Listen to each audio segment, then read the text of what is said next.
Students, welcome in geography class. Today's chapter is chapter number 4, Agriculture.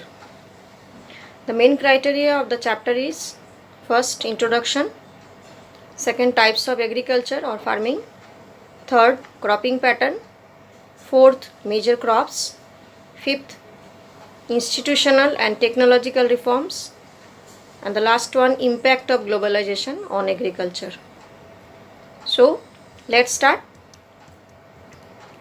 Agriculture describes the practice of growing crops or raising animals. In Latin word, agri means field and cultura means cultivation. That means field cultivation. Cultivating a piece of land or planting and growing food plants on the land is largely called as agriculture. Means on a piece of land growing crops, simply we can say as a agriculture.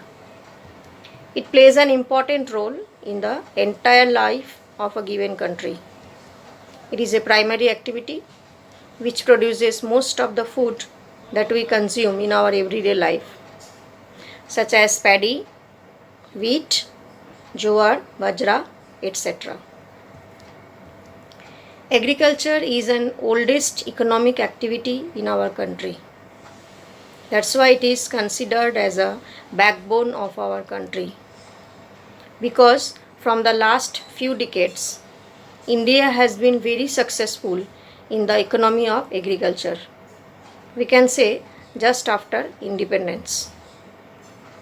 Industries are also daily fed by the agriculture products. That means some industrial raw materials are also coming from agriculture, such as cotton, jute, rubber, etc. Over the years, this cultivation method have changed. At present, in different parts of India, different types of farmings are practiced. Because of different land reforms, according to the fertility of the soil, according to the economic condition of that place. In your chapter, 3 major types of farming is explained. They are primitive subsistence farming, intensive subsistence farming, and commercial farming. So, let's start with the primitive subsistence farming. This type of farming is practiced on small patches of land with the help of primitive tools like hoe, dao, digging sticks. These all are. Family members or community labor together they were working.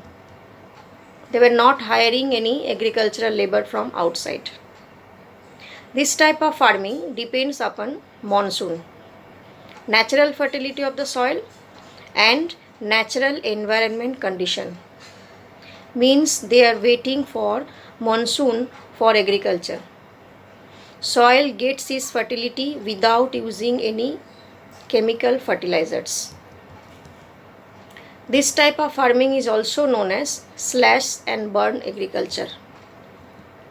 So what is slash and burn agriculture?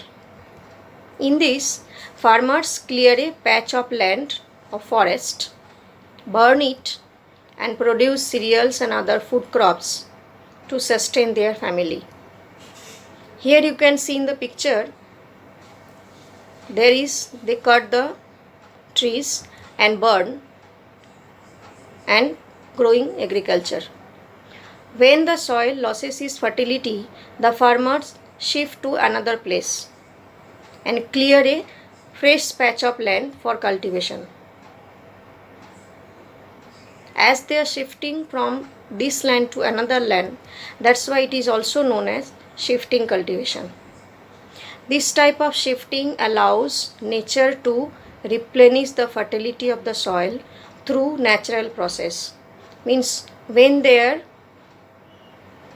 shifting from that place, the previous place, again naturally it gains its fertility. In this type of agriculture, land productivity is low because farmers does not use chemical fertilizers or other modern inputs. This agriculture, it is known by different names in different parts of the country as well as world. Some I can say you Jhuming cultivation. It is called in northeastern states. In Manipur it is known as Palmo. In Bastar district of Chhattisgarh and in Andaman and Nicobar it is known as Deepa. In Madhya Pradesh it is called as Beware or Dahiya. In Andhra Pradesh it is known as Podu or Penda. In Mexico and Central America it is called as Milpa. In Vietnam, Ray. And in Brazil it is known as Roca.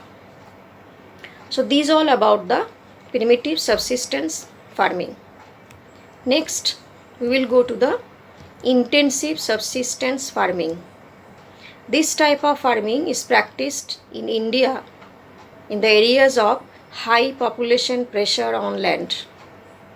Means land is limited, but on that land maximum population is there. It is labor intensive farming, means for agriculture from outside labor is required, and in which high doses of biochemical inputs and irrigations are used for obtaining higher production. The farmers continue to take maximum output from the limited land. Though the right of inheritance leading the division of land, the land becomes small. Means from generation to generation on that same land, when it is divided to next generation, land becomes small. And farmers continue to take maximum output from that small patch of land in absence of alternative source of livelihood, because they don't have any other source of living. Thus, there is enormous pressure on agricultural land. Third type of farming is commercial farming. The main characteristics of this type of farming is they use of higher doses of modern inputs such as high yielding variety seeds, which is called as HYB seeds, chemical fertilizers, insecticides and pesticides to obtain higher production. The degree of commercialization of agriculture varies from one region to another. Means the commercialization of this crop, it is not same everywhere.